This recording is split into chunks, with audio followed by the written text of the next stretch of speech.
प्रिय साथियों, नमस्ते। आज मैं एक ऐसी घटना का जिक्र करने वाला हूँ जो कल रात को करीब 11:15 बजे एक फ़ोन कॉल्स के माध्यम से घटी। कल रात मैं दैवीय कनेक्शन के माध्यम से अपने मोबाइल से बातचीत कर रहा था, तो अचानक एक ऐसी लड़की के पास कनेक्शन चला गया जो अपने घर से भाग गई थी अपने प्रेमी के साथ।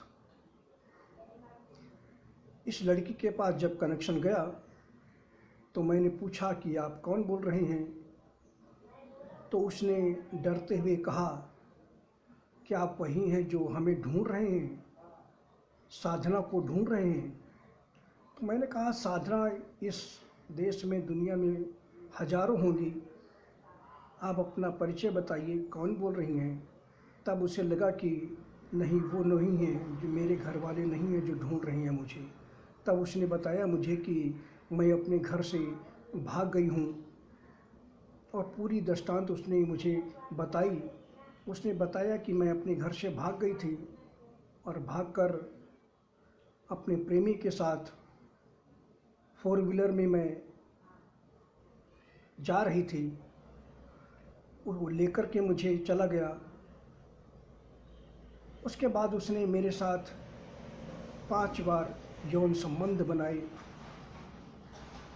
फिर वह मुझे एक वेश्या के यहाँ, वेश्या घर में बेचने की तैयारी कर रहा था। तो मैंने उसके फ़ोन को थोड़ा सुन लिया और मुझे आभास हो गया कि ये मुझे वेश्या घर में बेचने वाला है। तो मैं उसको छोड़ करके भाग गई। तो मैंने पूछा कि आप कहाँ की रहने वाली हैं, कौन है, कैसे क्या है। उसने बताया कि मैं विदर्भ क्षेत्र की रहने वाली हूँ। मैंने कहा, कौन महाराष्ट्रियन है, कौन है आप। उसने कहा, नहीं, मैं मारवाड़ी हूँ। और तो मैंने कहा, आप की उम्र क्या है। उसने कहा कि मेरी उम्र 21 वर्ष 3 महीने 20 दिन है। मैंने कहा, आपने फिर पढ़ाई वगैरह भी की होगी। बोली, हाँ, मैं BA फाइनल कर चुकी हूँ और मैं बहुत ही सुंदर, अति सुंदर हूँ और मैं अपने प्रेमी के साथ घर से भाग गई हूँ। और उस प्रेमी ने मेरे साथ सेक्सुअल रिलेशन बनाने के बाद मुझे वेश्या घर में बेचने की तैयारी कर रहा था, लेकिन मैं वहाँ से किसी तरह से उसके यहाँ से भाग आई हूँ। और भागकर एक रास्ते में आगे जब बढ़ी तो मुझे एक फिर 4 व्हीलर वाला गाड़ी वाला मिला।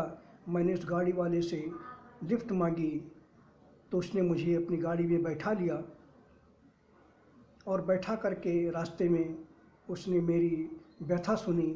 मैंने भी उसे बताया कि ऐसी सी घटना घटी है। तो वो अपने घर लेकर गया और अपने घर ले जाकर उसने बताई उस लड़की ने कि उस घर में उसकी एक वृद्ध माँ थी। वहाँ मुझे भोजन वगैरह कराया और भोजन कराने के बाद फिर उस व्यक्ति ने भी उसके साथ यौन संबंध बनाए। उस लड़की ने मुझे बताया कि मैंने ये जो दूसरा व्यक्ति था जो मुझे लिफ्ट दिया, इससे मैंने थोड़ा सा झूठ बोला। उसने पूछा था कि क्या आपने उसके साथ यौन संबंध बनाए हैं, कभी बनाया है। तो उस लड़की ने उससे झूठ बोला कि नहीं, मैं बिल्कुल पवित्र हूँ, मैं किसी से यौन संबंध नहीं किए हैं। लेकिन उस लड़की ने मुझे बताया कि 5 बार उसने मेरे साथ यौन संबंध किए थे, जो मुझे लेकर भगा कर गया था। तो मैंने कहा कि तुम घर से भाग कर गई क्यों? इस समय लॉकडाउन का समय चल रहा है, कोई बाहर आ जा नहीं सकता है। तो उसने कहा, जो मुझे लेकर भागा था उसके पास गाड़ी का पास था और वो लेकर के मुझे भाग गया। तो मैंने कहा, तुमने भागा क्यों? तो मैंने कहा कि योगेश्वर जी तो इस तरह कभी पसंद नहीं करते। इस तरह तो मैंने अपना परिचय नहीं बताया उसे कि मैं योगेश्वर जी ही बात कर रहा हूँ। तो उसने कहा कि योगेश्वर जी ही केवल एक ऐसे हैं जो काम को विजय प्राप्त कर चुके हैं, काम उनका सेवक है। तो मैंने उस लड़की से पूछा कि तुम्हें कैसे पता कि योगेश्वर जी का तुमसे तो कभी बात भी नहीं हुई है, तुमने उनका नाम भी नहीं सुना है, तुम्हें कैसे पता योगेश्वर जी के बारे में? तो योगेश्वर जी के बारे में उस लड़की ने कहा कि योगेश्वर जी के बारे में किसको नहीं पता है। मन की बात उसने बताई मुझे, और उसने कहा कि दुनिया की जो भी लड़की है वो कौमार्यता को जब तक लिए हुए होती है, जब तक अपनी पवित्रता को लिए हुए रहती है, तब तक योगेश्वर जी उसके हृदय में निवास करते हैं। और जब पहली बार यौन संबंध कोई लड़की बनाती है, वैध या अवैध, तब योगेश्वर जी की वह मूर्ति उनके सामने, उस लड़की के सामने प्रकट होने लगती है मानसिक रूप से, और सचेत करने लगती है कि ऐसा आप मत करिए। तो मैंने कहा कि क्या तुमने भी ऐसा महसूस किया? उसने कहा बिल्कुल, जब मेरे साथ पहली बार यौन संबंध वो करने वाला था, कर रहा था, तब मेरे सामने योगेश्वर जी की मूर्ति, योगेश्वर जी का रूप, परम दिव्य रूप, अति सम्मोहक रूप मेरे सामने प्रकट हो रहा था और मुझे सचेत कर रहा था।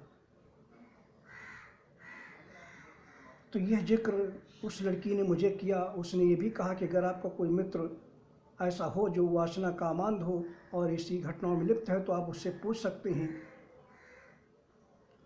दुनिया की हर लड़की के साथ ऐसा होता है कि जब तक योगेश्वर जी उसके हृदय में निवास करते हैं तब तक वह पवित्र रहती है, और उसके बाद जब पहली बार कोई लड़की यौन संबंध स्थापित करती है तो योगेश्वर जी उसके हृदय से निकल जाते हैं और उसको उस समय सचेत करते हैं कि आप ऐसा मत करिए। तो ये दिव्य घटना उसने मेरे बारे में बताई। तब तक उसको पता नहीं था कि योगेश्वर जी बात कर रहे हैं।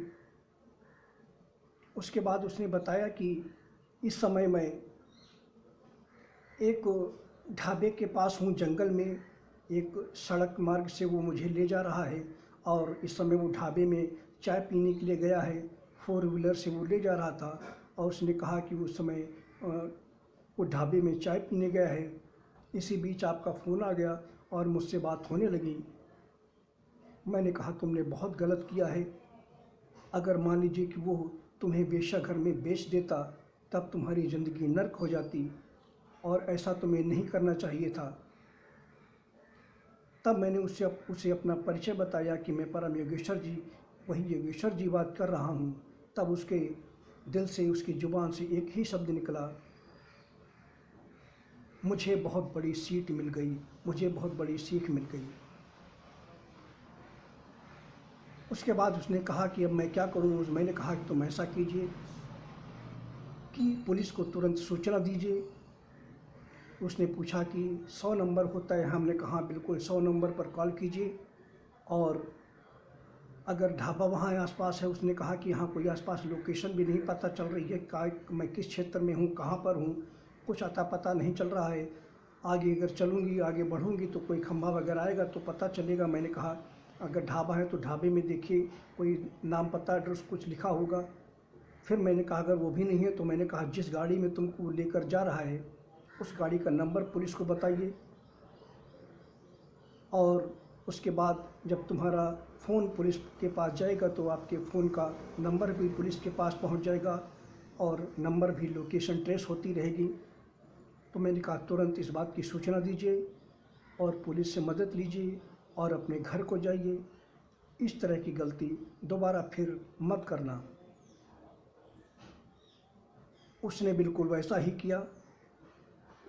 उस इंसान के वापस आने से पहले उसने पुलिस को कॉल कर दी और पुलिस को बताया कि इस नंबर की गाड़ी है और दक्षिण दिशा की ओर मुझे लेकर के जा रहा है। और पुलिस ने तुरंत उसे हाईजैक कर लिया। उसने आकर के पकड़ लिया, उस व्यक्ति को भी गिरफ्तार कर लिया, और जो व्यक्ति उसे भगा कर ले गया था और उसे बेचने की तैयारी कर रहा था वेश्यालय में, उसकी तलाश कर रही है। उसके बाद पुलिस ने उस लड़की को सुरक्षित खुद जाकर उसके घर वालों को सुपुर्द किया।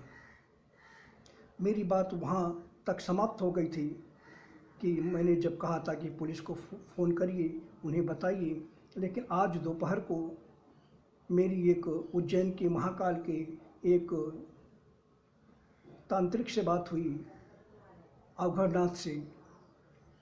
तो उससे इस बारे में मैंने जिक्र किया तो उस व्यक्ति ने, उस तांत्रिक ने मुझे बताया, अवघड़नाथ ने, कि हाँ ऐसी घटना घटी है। आज उस क्षेत्र के लोकल पेपर में घटना छपी हुई है और पुलिस ने सुरक्षित उस लड़की को उस घर तक पहुंचा दिया है। तो इस बात की संतुष्टि है कि सही समय पर मेरा फ़ोन उसके पास पहुंच गया और उसकी ज़िंदगी बर्बाद तो हो चुकी थी लेकिन नर्क होने से बच गई। मैं सभी युवा पीढ़ियों को, युवाओं को, लड़कियों को इस बात की सलाह देता हूं कि कृपया इस तरह के गलत कदम बिल्कुल भी न उठाएं। आजकल सच्चे प्रेमी इस दुनिया में डायनासोर की तरह नगण्य हो चुके हैं, लुप्त हो चुके हैं। सब एक दूसरे का शोषण कर रहे हैं, सब एक दूसरे का शोषण करना चाहते हैं। इसलिए माता पिता के सहयोग से, उनकी इच्छा से ही काम करें और इस तरह भाग कर विवाह न करें, नहीं तो जिंदगी नर्क होने से बच नहीं पाती है। वो लड़की विदर्भ क्षेत्र की थी, मारवाड़ी थी।